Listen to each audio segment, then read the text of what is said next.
Hey everyone. I'm laughing because Fred said I'm professional, so we all know the truth and reality there. Welcome everyone, episode 36 of the Tough Lift podcast.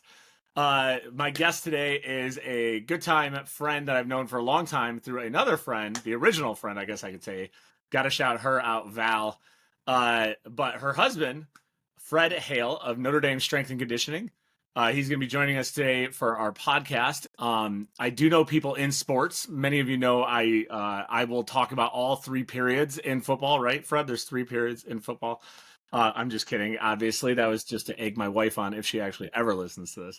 But so Fred here is like I said, a good friend. I've known him for a number of years, and he is luckily in a really cool position now down at Notre Dame. And I called him for some insight a few days ago as somebody that works with some higher level athletes pretty consistently because I was having just some coaching woes, I guess we'll call them, and I wanted to get some input from somebody in the sporting and strength and conditioning field, but from somewhere outside of weightlifting, especially like weightlifting as a business. So while I was talking to him, I was like, shit, man, I should have you on the podcast. So Fred, welcome to the most popular podcast in the world, the Tough Lift podcast. Fred, I know you, but our viewers may not. If you could, why don't you give us a quick intro? The things I can say about Fred that I know, and from doing a quick deep dive on him, guys. Fred did play football growing up, right? You played some ball. I believe I read that you did internship at pro level, right? For strength and conditioning. I believe you worked technically. You took a job at one of the pro level Tennessee, right? Tennessee Vols. Okay, Tennessee Vols. And then when I originally met you and was hanging out with Val the most, and she was working with me, you're at Eastern, doing a lot of good stuff at Eastern, Michigan. So lots of good strength and conditioning experience in you. But other than that, give us a quick intro and like how you kind of fell in love and got involved in the strength and conditioning world. Yeah, absolutely. First off, appreciate you having me on. It's been a long time coming, I know. We've been Yeah. doing great things with this podcast, great things with 4 Star Strength. I got Oh, to thank you. experience it firsthand and see it from afar. Um, but for me, how I got into this, I saw how much strength conditioning, doing whatever lifts, the Olympic lifts, the main strength lifts, how much it helped me be a better athlete. Basically enhance the skills that I had or lack thereof. Basically is why I was any good as an athlete because I actually got strong. But from there, I saw how much it helped me, and I just wanted to give back and help those that are coming up in the field, help those that are coming up as an athlete, and kind of help them with their deficiencies. Maybe they are super talented and they just need a little bit more of the strength work, or they play a position that needs a lot of strength work, such as a lineman, a linebacker, anything like that. But as I've kind of grown up and grown through it, a strength coach wears many hats. It's not just barking at guys about sets, reps, and all that. It's more really teach them life skills. If we're Yeah. dealing with a guy Amen to that that, dude. we're Amen dealing to that. if we're dealing with a guy that can't show up on time, how's that going to look in the classroom? How's it going to look in his life later on? How's it going to look like when he has a family? Now, I'm not saying we're the linchpin to their entire life. Without us, they'll fall apart. I'm not saying that at all, but it's just teaching them the little things that lead to the bigger things. If a guy can't go through a line or finish through something or show up when they need to show up, how can I trust that person in third or, fourth and short to do their job? Or when it's 5 seconds left on the clock, can I trust them to go make that play? Right? That's where it kind of, those little things, like I said, lead to the bigger things. Yeah. But yeah, that's, shoot, from when I met you, that was probably 4 years of being at Eastern. And then we're there for another 3 or so, and shoot, got to Notre Dame. It's been a Okay. wild ride ever since. Yeah. No, you guys both are technically like for Yeah. Notre Dame. So that's cool. I'm sure if we went 7 years backwards, you guys did not see that route No, going. no. So And it's cool. it's working with working basically an office apart. For Yeah. my wife works here at Notre Dame. She does a phenomenal job with the women's soccer program, who just beat the number 6 team in the country. Awesome. 3-0, so pretty handily. That's Um, good. Yeah. and does great work with the throwers.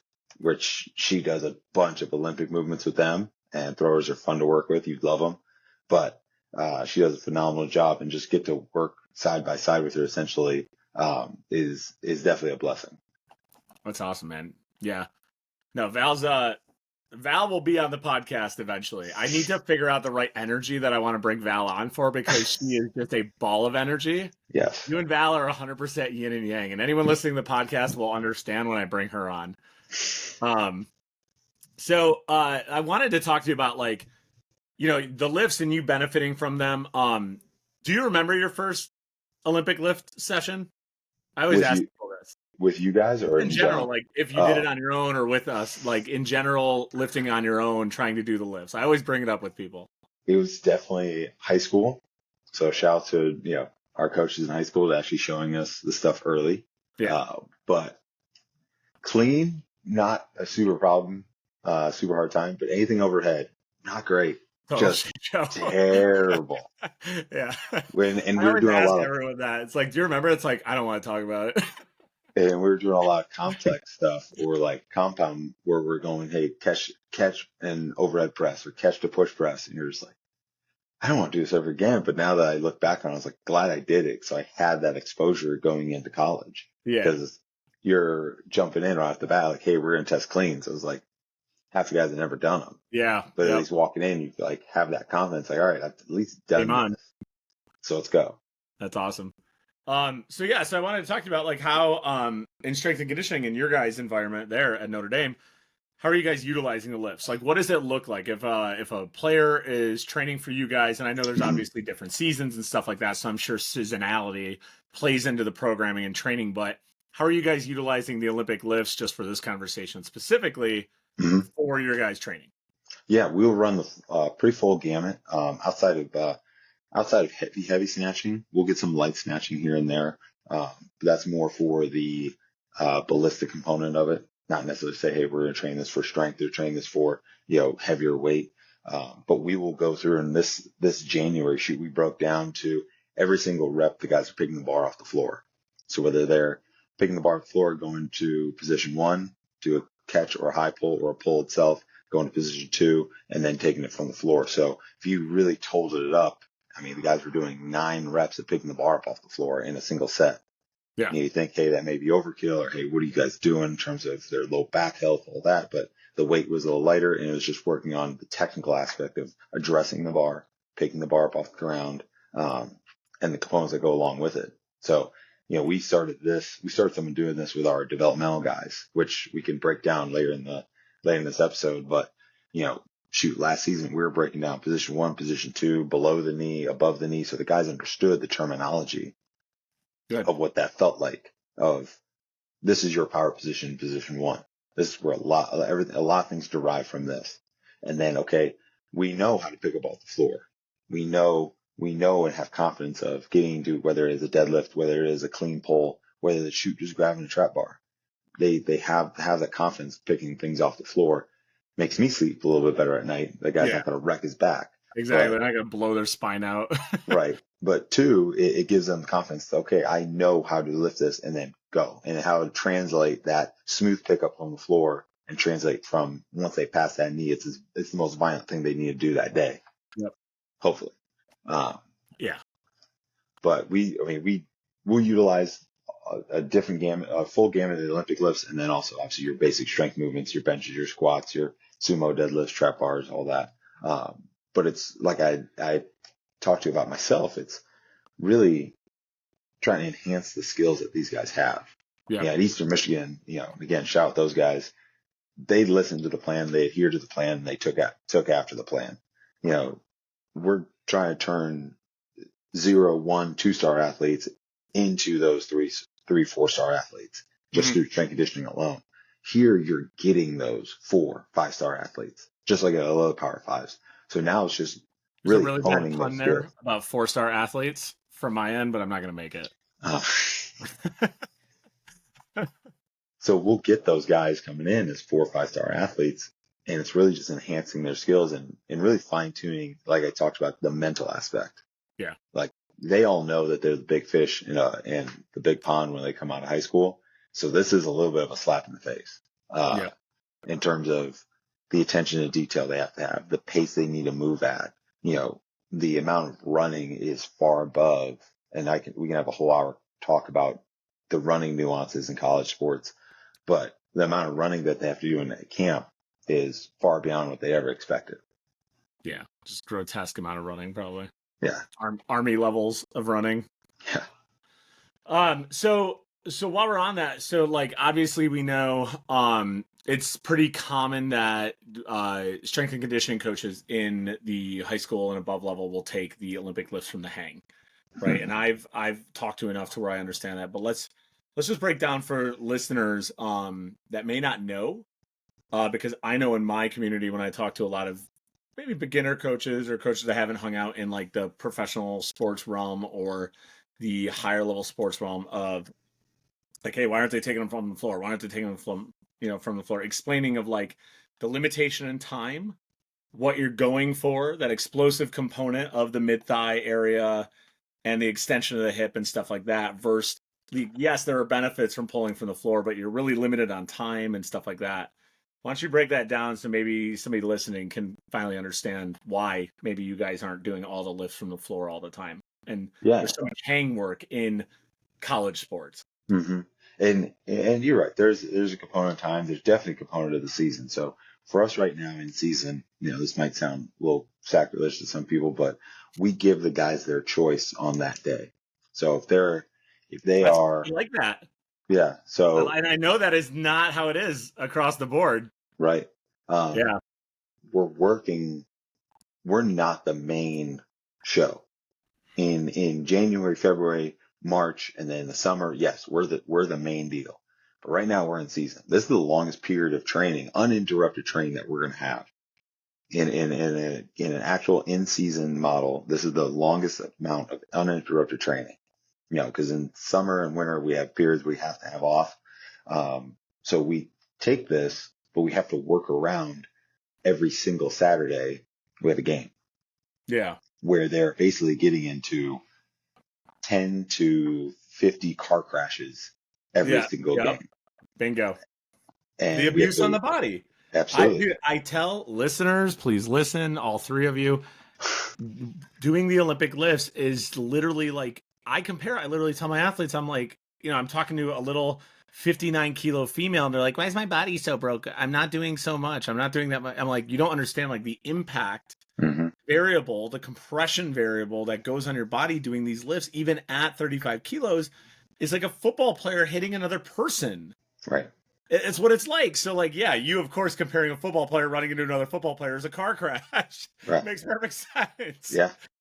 And you're dealing with linemen that have mangled up fingers, messed up wrists, elbows, shoulders. So if we're able to take them and say, hey, what can you accomplish today? Can you accomplish a catch? Can you accomplish a high pull? Can you accomplish a pull? And then where is that starting at?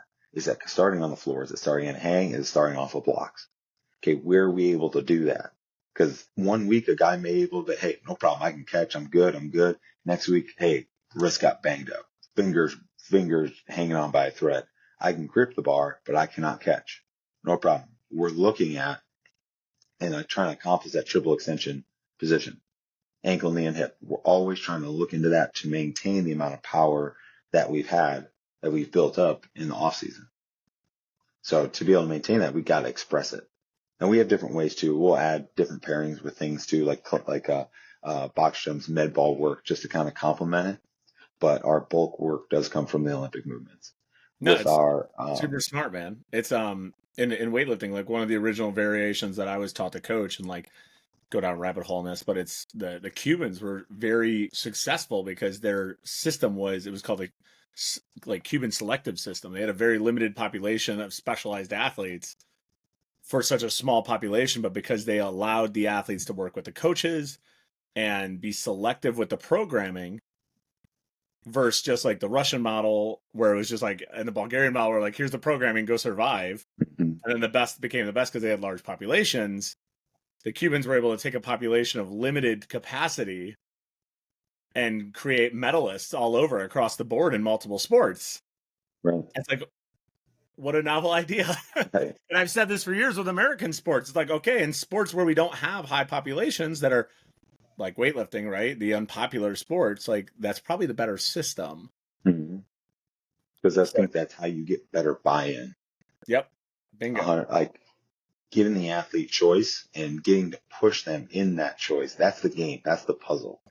Hey, I can't squat today. My shoulder's messed up. Okay, well, we have different modalities. We have a belt squat machine. We have can we front squat? Can we safety bar squat? Can we work around that injury and get you the stimulus that we're trying to still get? Bingo, dude. That's fantastic. And I had this conversation literally last night. I've had this conversation multiple times. And the USAW, and I think it's the USOC, actually added a section about coaching the millennial.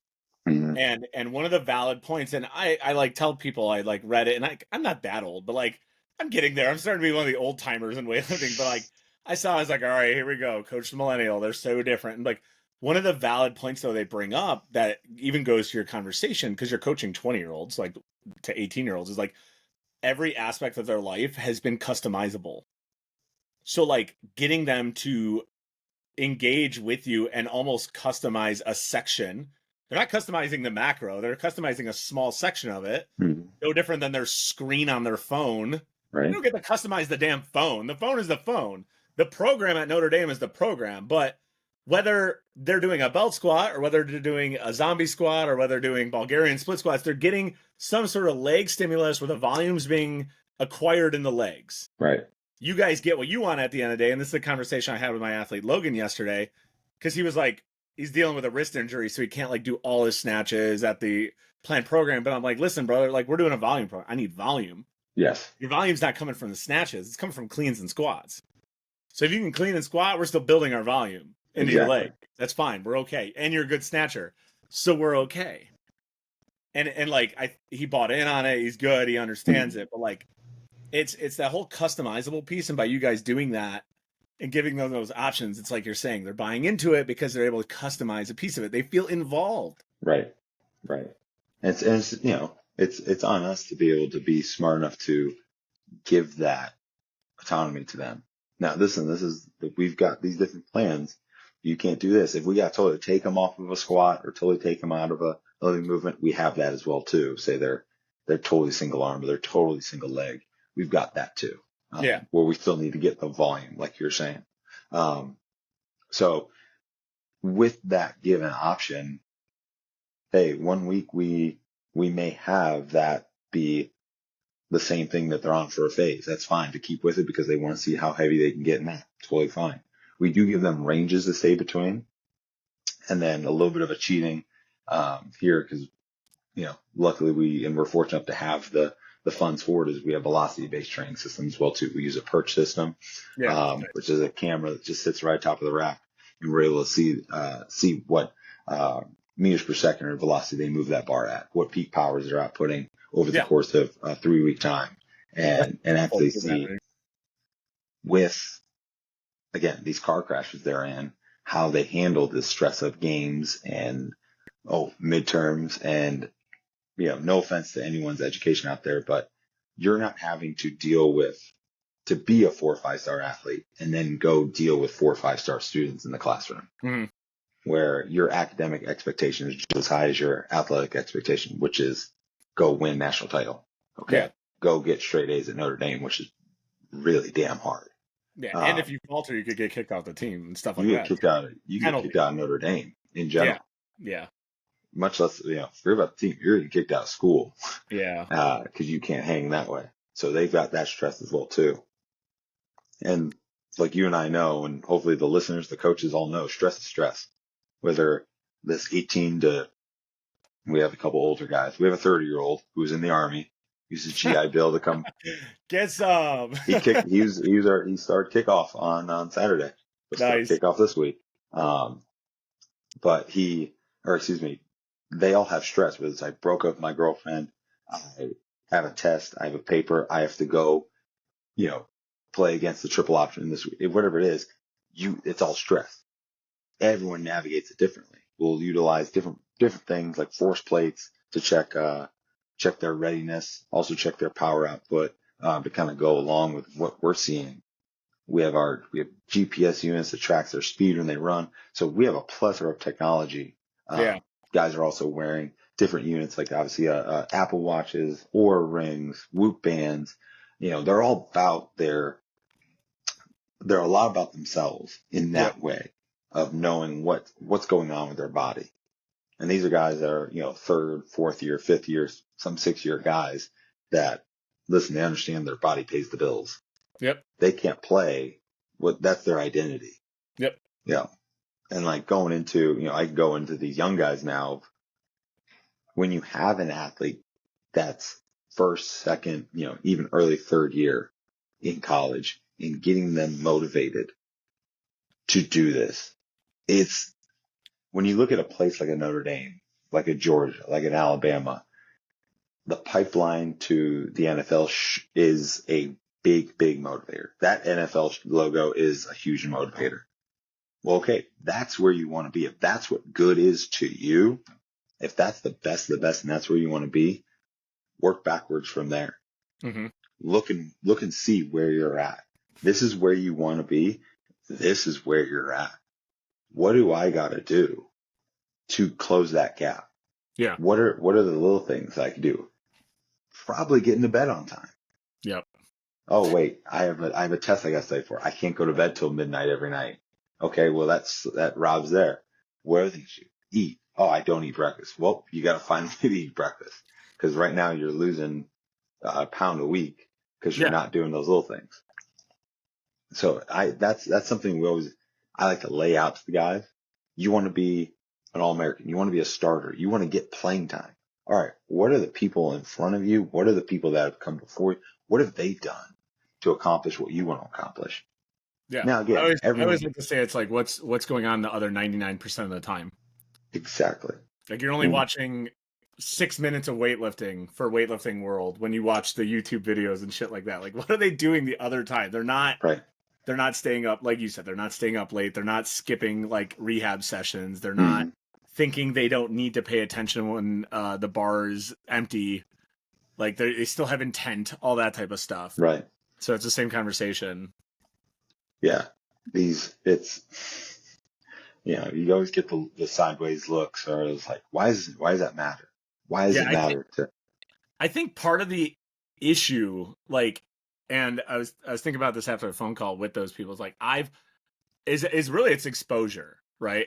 You've spent time with those people, so you see it firsthand. When you're at professional teams, you're at high level teams, you see it, and you're like, shit, man, these guys are fucking crazy.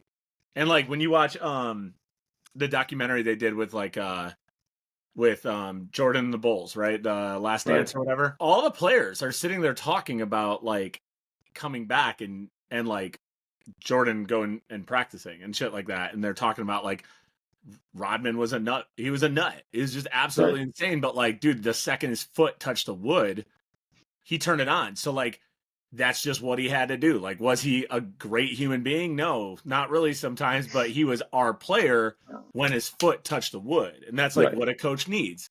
All right. And it's like, that is one of the things that I don't think are weightlifters per se in my world.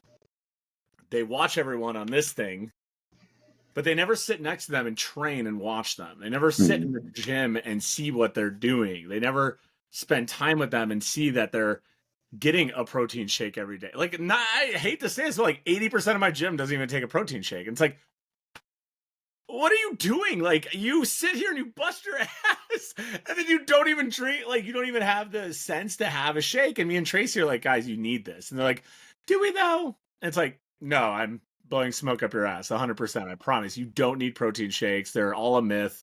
It's just a scam to take your money.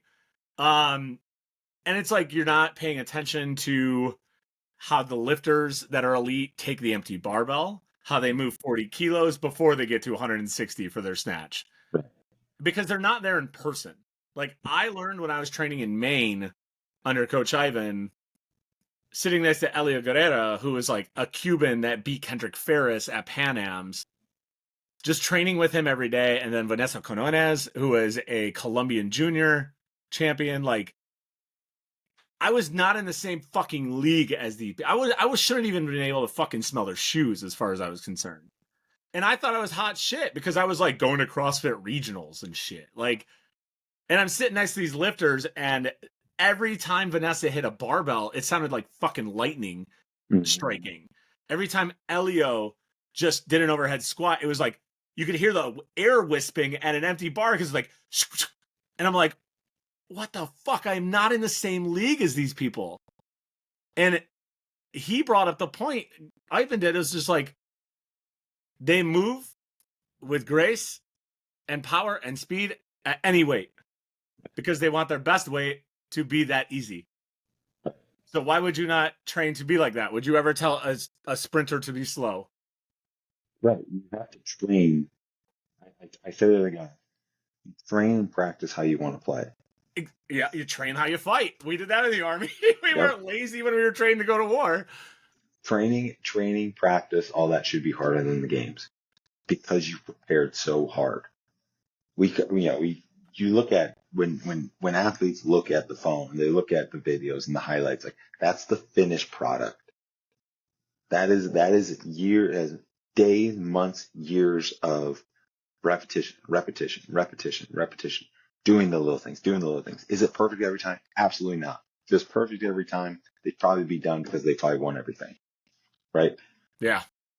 Because you take the time and have the repetition and do the little things over and over again, it leads to where every rep with that empty barbell looks the exact same as if it was a full barbell, like loaded barbell. It's the same thing in practice. If you don't practice full speed, you can't expect to go run full speed and have the same result because the timing's all off.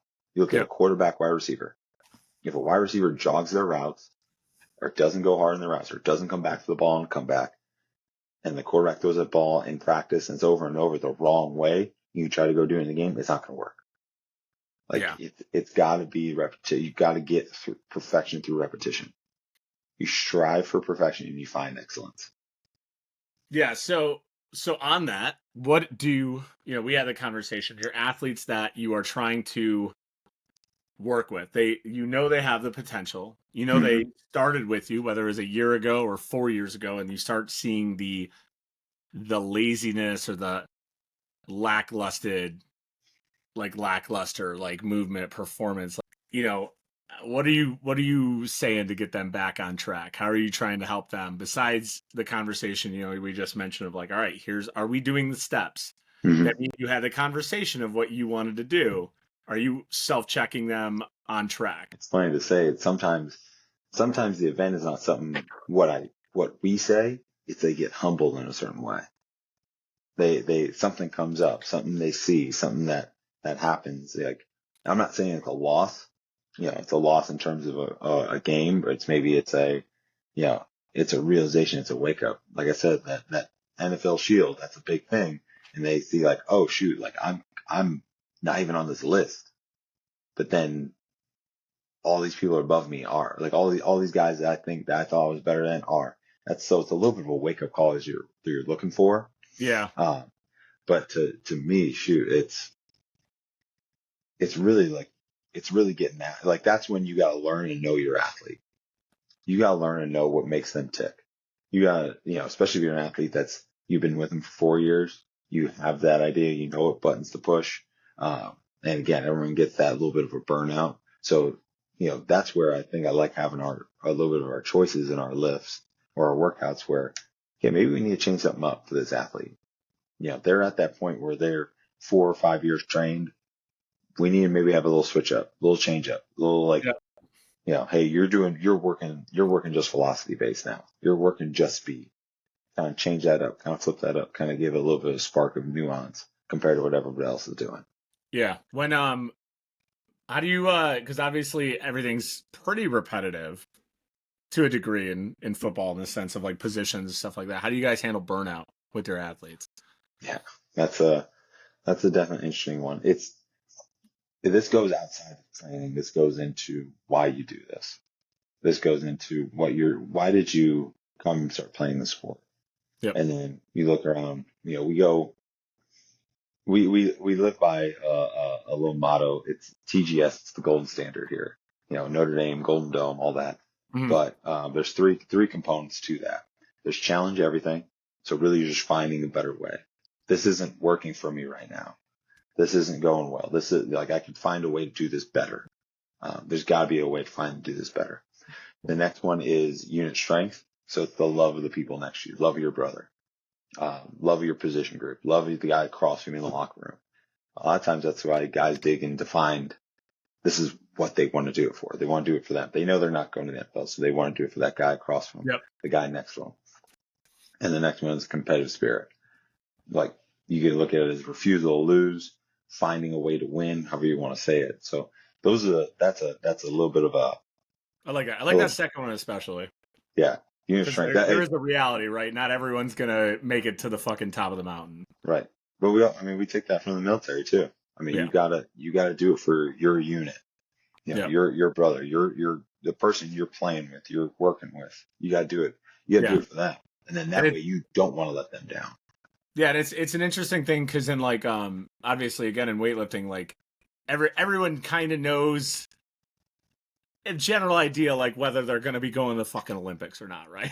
So me, me and you, Fred, we're not going. I'm sorry to say, but I think I'm an okay coach. You have a great athletic background, but I don't think I could get you there. But if you started, there's something to be said that like, and like you said in the military, there's something about when you're sitting there and to the left and right of you, your peers are quote unquote putting in sweat equity and they see you putting in sweat equity. There's like an unwritten, all right, well, he's still working, so I got to keep working. She's still doing it. Well, I'm going to keep doing it too. I want to fucking quit, but they haven't quit yet. It's almost like, I wish I could remember, but I read somewhere in a sporting book. It's almost like farmers back in the day. It's like, all right, we have to get this crop done. And you see 4 other farmers in the field tilling the crop and you're fucking tired, but like they're still going. Are you going to be the one that like doesn't till the crop and then eats just as much food as them at dinner? Did you do your part? So you keep going. And that does say a lot about the program when everybody's sitting there knowing that they're not maybe going to the NFL, but they're still putting in NFL energy. Right. So that's cool. I like that you guys have that.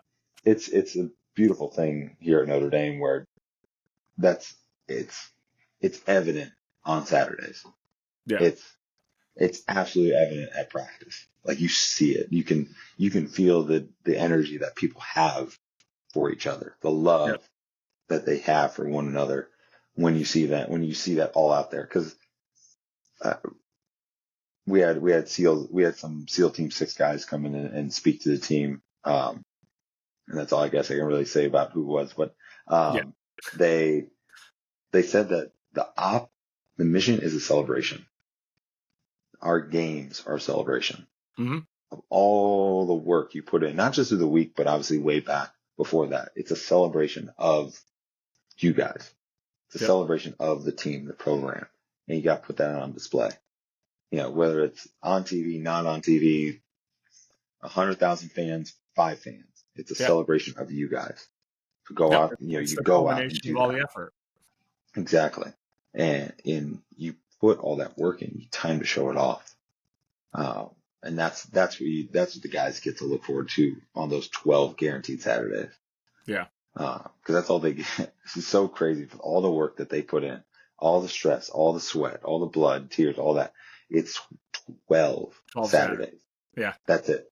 That's how little it is. I love that type of shit. Like the, and again, I talk to my athletes, but it's like talking to your athletes that are like trying to go to the Olympics or they're trying to go to like worlds and shit like that. You're like, you sit there and you're having like a beer with them and you're just sitting there and you laugh, you look at them and you're just like, this is fucking insane, dude. Like we're doing all this so you could go stand on a stage for 6 minutes. Mm-hmm. This is so dumb. Oh yeah. We broke it. We broke it down. It's like, we got, call it 10 minutes of actual playing in a game. Yeah. 10 minutes for a 3 hour plus game. Yeah. 10 minutes of actual going. So, we talk about what do you do in those other 170 minutes or, what are you doing for that? That's what you do. You make memories. Right. So that's the biggest thing is whether you're military, whether you're in sports, whether you're anything like that, is like I always tell people, like I went to SF school, I got medically no-goed with like 72 hours left. Like I of course was upset and mad and angry and sad at my body and everything like that, but like the level I pushed myself to physically and mentally, I've never been able to compare. I learned more Hmm. about myself in that 21-day school of what I could do with myself, and then the friends I made there, like it was worth it. It was worth every minute of that suck fest because it made me who I am today, and it allowed me to kind of like unlock a gate that moved me in the directions that I got to move in after that. Right. And like, yeah, I didn't go to the mountain at the top, right? I didn't make the NFL. I didn't make worlds or nationals, but I was able to challenge myself. And that's what I tell even our regular athletes at the gym is like, I weightlift because weightlift like unlocked me feeling stronger than my peers. It made me feel better than my peers in the sense of like I was stronger, I was healthier, I was challenging myself consistently, and it like made me feel good about myself. Hmm. Doesn't matter if you're a national level or an international level athlete. It's like you get to do that to yourself every day. You get to see how farther you can push yourself. In Yeah. sports, it's the same thing with your guys. It's, I know we talked about, the social media piece, but you gotta, this is the big thing to remember is you gotta run your race. You gotta run your race. Your journey is your journey alone. Yeah. And, you can't get into that comparison game is a killer. Yep. Whether you're the athlete, you're the coach, you know, you're the guy cleaning up at the end of the night, whatever, the comparison game will kill us all. Yeah. You, all you can do is compare you to you, find your gaps in what you're doing. Again, go through that list, go through that path of where you want to be, where you are now, find those gaps, fill those gaps.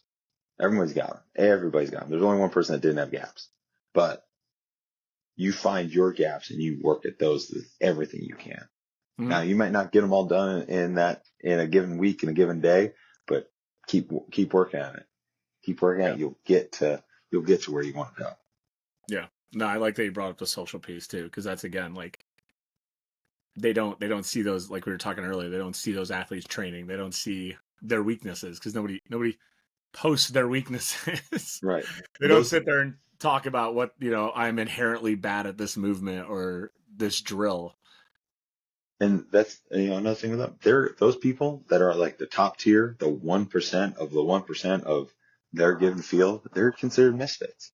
Yeah, They're considered misfits. If you got to know them, you think these people are a little weird. They're a they're little all off. weird. They're all weird, dude. I tell people that all the time. But that's what makes them them. They're the misfits. When the whole world is going that way, the whole world's going that way. These people choose to go the opposite way. They like everyone wants to go out. Everyone wants to go eat fried, whatever, and drink and da da da. They're choosing not to. And that's just it's a not even a 1 second decision, less than that for that person Yeah, it's to decide to go instinctual. that way instead of the path of everybody else. You can apply it to a lot of different things, but to choose to go with everybody else versus choose to go that way and do the little and do the hard, choose the little, choose the uncomfortable decision. That's what makes those people misfits or the best. Yeah, that's great, man. I think that's like a solid point to end off on. I love that. That's good. Excellent, Fred. Thank you. So, all right, Fred, where can people find you, man, if they want to follow you? And I'm sure your budding social media position as we just trash social media. Is it bad that I don't know what my uh, Instagram stuff is? no, it's not. But you can find Fred on Notre Dame's strength and conditioning page. There you go. His email is listed. I'll just have Fred. I'll have Val drop it. Yeah. Come to Notre Dame. Come come visit Notre Dame. Come Well, to a I game. think Val said that she wanted to come up and visit the markets because Amanda's doing the Yes. markets again, so she'll have to drag you up. We'll Oh grab yeah. dinner. But all right, man. I appreciate your time as always. Thank you. You guys keep doing great things down there, man. I appreciate you. You do keep doing great things. Can't wait to see some of these athletes you're working with. Yeah, man, they're fun. I got a lot of young ones. I'm excited about the young ones going up, dude. because like they're babies, dude, and some of them are getting taller than me, which is weird. Which is, yeah. I don't know if I like that so much because they keep growing. I'm starting to think if I'm shrinking. So I don't know if that's a reality. I'm like not going to measure my height. I honestly had a fear that was like, this was like a handful of years ago. I was like, man, am I squatting too much? That it's too frequently where I'm shrinking? Like that thing? Yeah. We're not Actually, there yet, but I had a coach. There was a coach that talked about like the space between your ribs, your bottom ribs, and your hip bone. And there's some people that you should have like a three finger height space between your yeah, hip bone and your bottom rib. And there are some people that have like your bottom rib is sunken to like inside your bottom yeah, hip, bro. your hip bone. Yeah, we have one of those girls at our gym, and I'm like, how do you do the thing? Yeah, How does shit not mash on itself? Right. It was a coach that works with hockey players, and he could tell, he was like, you're gonna have a back injury here in a month. Next thing you know, boom, back injury. Oh, like it's one of those crazy things where it's like the spinal compression, yeah, and then like how the muscles like actually just tighten to create that. Yeah, it's insane. That's all right. I was going down a rabbit hole yesterday trying to wonder, are you familiar with like Fibonacci ratios and stuff, like the golden ratio? I was going down a rabbit hole because I believe like some, ratios of people like stockier athletes are better at squatting. And I'm like, I wonder if there's like the 1:618 to like the knee to head ratio is the golden ratio. And that's like better. And I'm like, you do not need to go down this fucking rabbit hole at like 9:30 at night. Just stop. It's like, don't do that to yourself. I mean, you've probably seen enough. You've definitely seen enough lifters walk in the door. You'll be like, that person's gonna be a hinge squatter. That person's gonna be able to keep a vertical chest. Yeah. I do the same thing with our guys of like, yeah, that person's gonna be able to put on 20 pounds. That person can put on 50 pounds. This guy can bench well. This guy's gonna squat well. This guy's gonna have an ankle injury. Yeah, we have two athletes in the gym right now, and I'm just like, y'all could have fucking saved Mordor by yourselves because you're just like dwarfs. You are just like the dwarf queen and king, and you are gonna squat the world, and it's gonna be great.